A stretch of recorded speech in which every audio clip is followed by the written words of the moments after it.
All right, hey guys, I am here with Devon, my new friend. We met actually this summer in Houston at the Food Truck Owners Expo down there. Yep. Now we get to hang out together again here. You know, we're talking to Devon today because he doesn't just have a food truck, he now has 2 food trucks that he operates in Houston. And so we're going to talk to him about some of his experiences and what he's learned along the way. He's such a valuable asset, and he's just a great guy. And so, appreciate it. Devon, tell us about your food truck, first of all, in Houston. What's it called? Where do you guys operate down there? All right.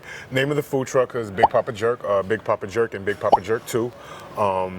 One is located in the heart of Houston, right down the street from the Turkey Leg Hut on Alameda, at a food truck park called 4501 Alameda Food and Entertainment. The second truck is located in Katy at Foodie's Truck Park, right on North Fry Road. Opened up my first one in April of 23, and the second one we opened up in June of this year. Okay, well, congratulations. That's awesome. Thank you so much.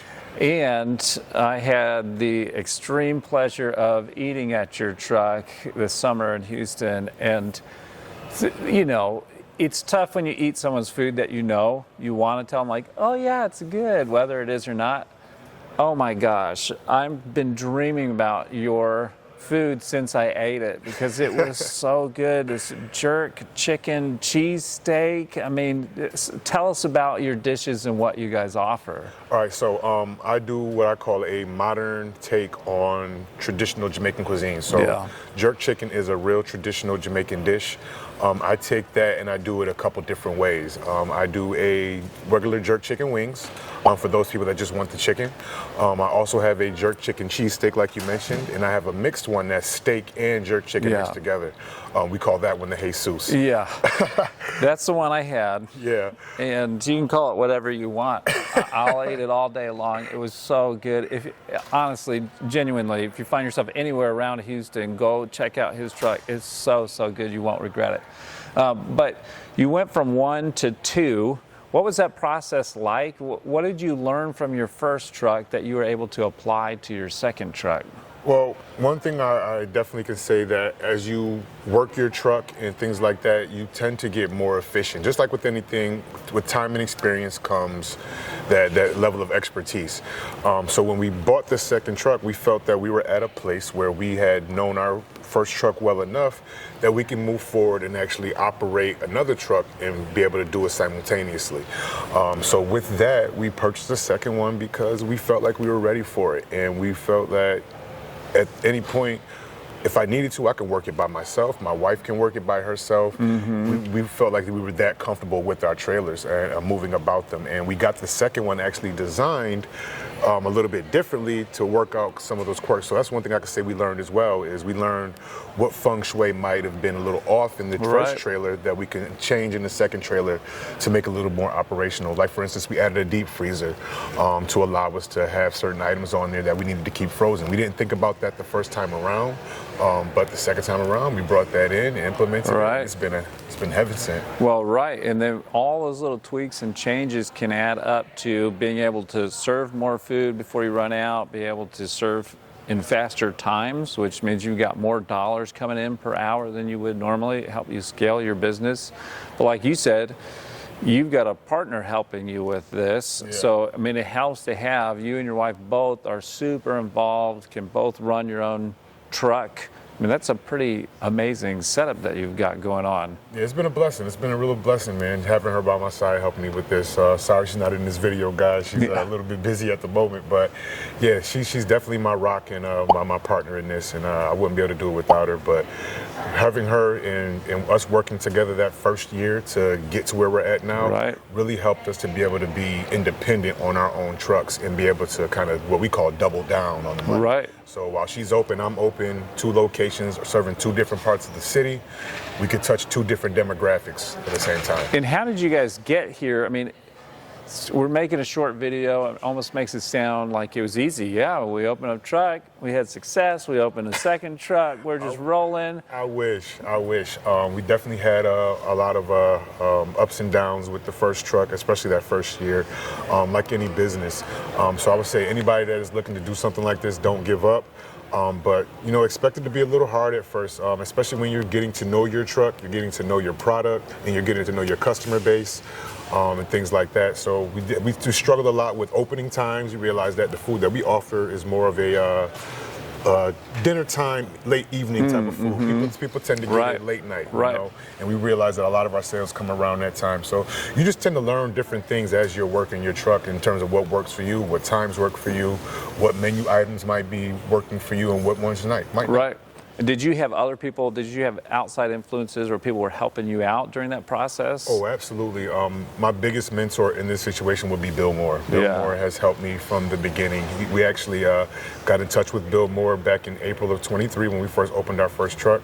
Our company that we were working with, that we bought our truck from, had a partnership with Bill where he would mentor the new truck owners to help them be successful. But with that, we took that and ran with it, and we're still in touch with Bill today in regards to our trailer and things we do, just to kind of bounce ideas off of him and make sure that things that we're doing sound not only okay to us but okay to others. And it's something that fits our brand. Right. And I know, even if for not everybody out there can be mentored one-on-one by Bill Moore, although he does offer master classes and things like that are really helpful. But he's also started a Facebook group page that is the Food Truck Training, which is a really helpful resource on Facebook.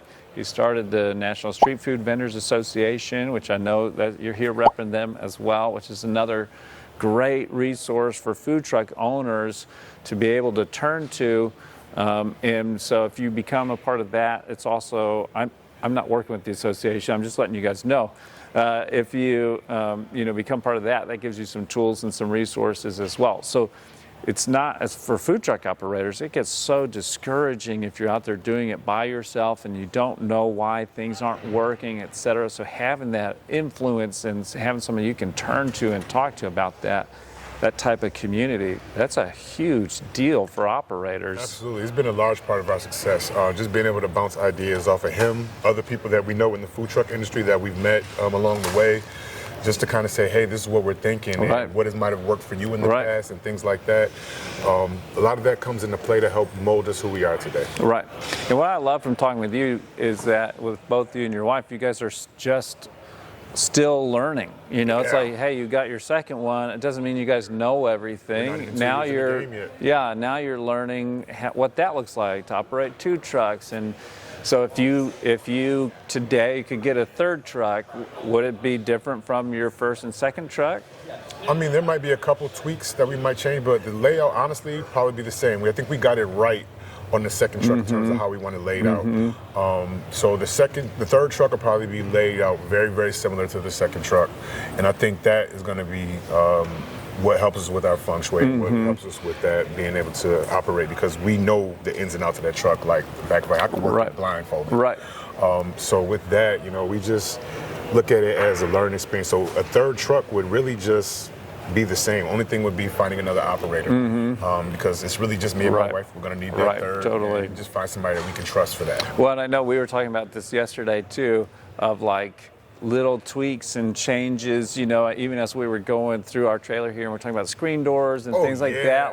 Stuff like that. It's real fascinating of talking through some of that. A lot of people just don't know all the little details that are available, but they can make a big difference when you're operating some of those things. I see a lot of truck operators with those. I actually have one on both of my trucks. The screen door that tapes around the edge of the door has the magnetic line in the middle that you walk through and hope closes behind you. Right.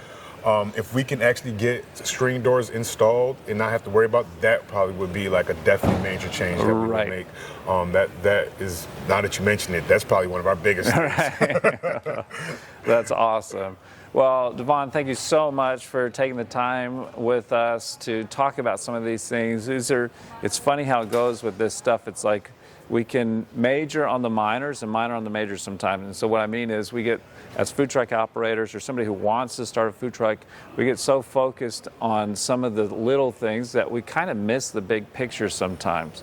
And so even with what you're talking about and some of the takeaways of serve time, efficiency, even with talking with you and your wife yesterday, your guys' menu is honed in to the point where even your resources and where you buy all your stuff, like those are some challenging things that you guys have had to navigate and figure out. You know, sometimes the supplier runs out of something. Do you have a backup supplier that can help you out with that? So there's all these little things. So if you can figure those things out as an operator and work through those as smoothly as possible, as quickly as possible. If you have mentors that are helping you out, that's a really big deal. If you have community, that's a really big deal.